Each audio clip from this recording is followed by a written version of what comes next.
ដល់ឡែកយើងមើលនៅក្នុងចំការដោយផ្ទាល់ខ្ញុំបង្ហាញអំពីទស្សនវិជ្ជារួមទៅតែម្ដងជូនបងប្អូនយើងឲ្យបានទស្សនាគឺវែងល្អណាស់មិនដឹងថាជាប្រភេទពូជសណ្ដែកយ៉ាងម៉េចនោះទេហើយបើនិយាយអំពីប្រភេទសណ្ដែកនេះគឺចាស់បន្តិចអាចនឹងក្របរឹងហើយបាទអញ្ចឹងសណ្ដែកបងប្អូនយើងដឹងហើយសណ្ដែកគួរយើងអាចយកទៅធ្វើបុកក៏បានបាទយើងយកទៅធ្វើជាបន្លែជាលក់ក៏បានប្រិមត្តទស្សនិកជនវាពិតជាគួរឲ្យស្ងើចសរសើរជាមួយនឹងបងប្អូនប្រជាពលរដ្ឋយើងដែលជាម្ចាស់កសិករឬក៏កសិករនៅក្នុងទីតាំងដាំបន្លែនេះប្រិមត្តទស្សនិកជនខ្ញុំមកដល់ប្រហែលជាអាចនឹងរៀងចាស់ឬក៏គេទុកជាពូជណាយើងមើលចុះនេះគឺជាសណ្ដែកនេះបើខ្ញុំពោះជាចង្អាមហើយជាមិនទៀបជាង3ចង្អាមទេបើតាមអ្វីដែលខ្ញុំបានផ្ដល់ជូនដល់ឡែកយើងមើលនៅក្នុងចំការដោយផ្ទាល់ខ្ញុំបង្ហាញអំពីទស្សនវិជ្ជារួមទៅតែម្ដងជូនបងប្អូនយើងឲ្យបានទស្សនាគឺវែងល្អណាស់មិនដឹងថាជាប្រភេទពូជសណ្ដែកយ៉ាងម៉េចនោះទេហើយបើនិយាយអំពីប្រភេទសណ្ដែកនេះគឺចាស់បន្តិចអាចនឹងក្របរឹងហើយបាទអញ្ចឹងសណ្ដែកបងប្អូនយើងដឹងហើយសណ្ដែកគួរយើងអាចយកទៅធ្វើបុកក៏បានបាទយើងយកទៅធ្វើជាបន្លែជាលក់ក៏បានណាអញ្ចឹងបានច្រើនមុខគូសំដែរក៏ប៉ុន្តែជាមួយនឹងការដាំបានច្រើនបែបនេះយើងពិតជាស្ងើចសរសើរជាមួយនឹងបងប្អូនប្រជាពលរដ្ឋយើងដោយសារតែដីមានជីវជាតិអញ្ចឹងដាំអីក៏ដុះតែទិន្នផលមើលចុះណែទាំងចកោមអញ្ចឹងឥឡូវសួរថាស្អាតល្អគុណភាពកម្រិតណាបងប្អូនយើងខិតខំប្រឹងប្រែងដាំបានពិតជានេះគឺជាស្នាដៃរបស់បងប្អូនប្រជាពលរដ្ឋយើងពិតមែនបាទអញ្ចឹងអ្នកចំការរៀងនឿយហត់បន្តិច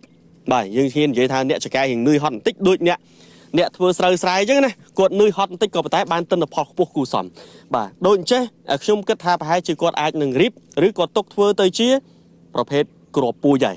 ដោយសារតែរៀងចាស់ហើយបើសិនជាយកទៅធ្វើជាបន្លែឬក៏យកទៅបុកអីផ្សេងបាទគឺអាចនឹងខ្ចីជាងនេះដូចជាប៉ុណ្ណេះបាទយ៉ាងណាមិញបើមើលអំពីគុណភាពនិងមើលអំពីការដាំដុះបានទិន្នផលមើលចុះនេះបងប្អូនមើលទៅដូចគំនូអញ្ចឹងឡើងវែងអន្លាយតែម្ដងបាទយ៉ាងវែងអន្លាយតែម្ដងហើយទីតាំងទាំងអស់នេះបងប្អូនប្រជាពលរដ្ឋយើងគាត់ដាំបានយើងមើលអំពីគុណភាពនិងគុណតម្លៃនៅលើទីផ្សារមិនដឹងថាក្នុងកម្រិតណាទេក៏ប៉ុន្តែក្នុងទិន្នផលដែលទទួលបានមិនតូចទេហើយក៏មិនខ្លីដែរនេះអាចមិនខ្ញុំថា3ចង្អាមណានៅខាងនោះមិនតែនេះអាចនឹងលើសពី3ចង្អាមហើយបាទអាចនឹងចូល4ចង្អាមទៅ5ចង្អាមហើយបងប្អូនប្រិយមិត្តទស្សនិកជននិង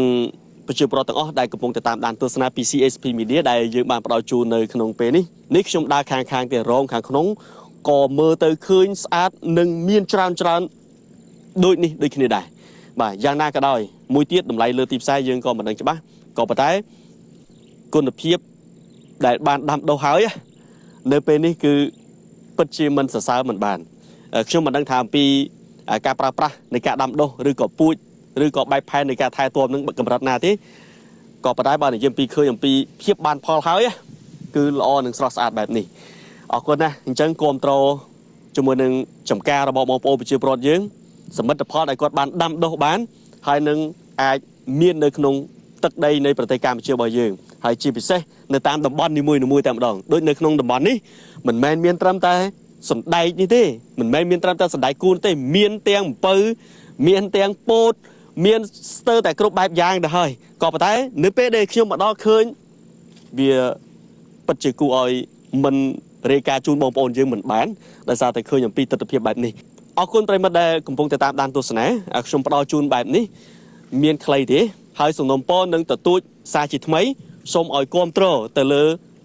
ចំការរបស់បងប្អូនប្រជាពលរដ្ឋដែលគាត់បានដាំដុះបានជាពិសេសតម្លៃនៅលើទីផ្សារយ៉ាងណាក៏ដោយសូមឲ្យមានតម្លៃជូនពួកគាត់ធ្វើឲ្យពួកគាត់មានកម្លាំងចិត្តនៅក្នុងការដាំដុះមកជូរនេះនៅខាងក្រៅយើងមើលក្នុងរោងណាខ្ញុំគិតថាពិតជាស្រស់ស្អាតមែនទែនក៏ប៉ុន្តែរឿងតម្លៃខ្ញុំសូមមិនបញ្ជាក់ជូនទេតែទោះបីជាបែបណាក៏ដោយនោះយើងអាចលើកឡើងមកវិញដដែលថាសូមបន្តក្នុងការជួយគាំទ្រសមិទ្ធផលរបស់បងប្អូនប្រជាពលរដ្ឋយើងជាពិសេសចំការដែលដាំដុះបានហើយអញ្ចឹងស្រស់ស្អាតអញ្ចឹងបាទនេះគឺជាផ្នែកមួយដែលខ្ញុំបានចុះមកដល់នឹងចង់រាយការណ៍ជូនឲ្យបងប្អូនយើងបានទស្សនាពី CSP Media អរគុណណាស់បងប្អូនប្រិមិត្តចូលរួមបន្តគាំទ្រលើកតម្កើងតម្លៃកសិកររបស់យើងនិងចំការបងប្អូនប្រជាពលរដ្ឋយើងដែលគាត់ដាំដុះបានវាជាជាងយើងឲ្យតម្លៃការនាំចូលពីក្រៅប្រទេសដូចជាប្រទេសលេខ2ជាដើមដែលយើង ពហិការហើយជាពិសេសយើងគ្រប់គ្រងសមិទ្ធផលទាំងអស់នេះគឺផ្ដល់កម្លាំងលើកទឹកចិត្តឲ្យពួកគាត់ខិតខំនៅក្នុងការប្រឹងប្រែងដាំនិងដាំហើយដាំទៀតដាំហើយដាំទៀតមានន័យថាអស់មួយវគ្គទៅមួយវគ្គដោយសារតែតម្រូវការរបស់បងប្អូនប្រជាពលរដ្ឋនៅលើទីផ្សារអរគុណបងប្អូនខ្ញុំផ្ដល់ជូនលោកអ្នកត្រឹមប៉ុណ្្នេះបាទ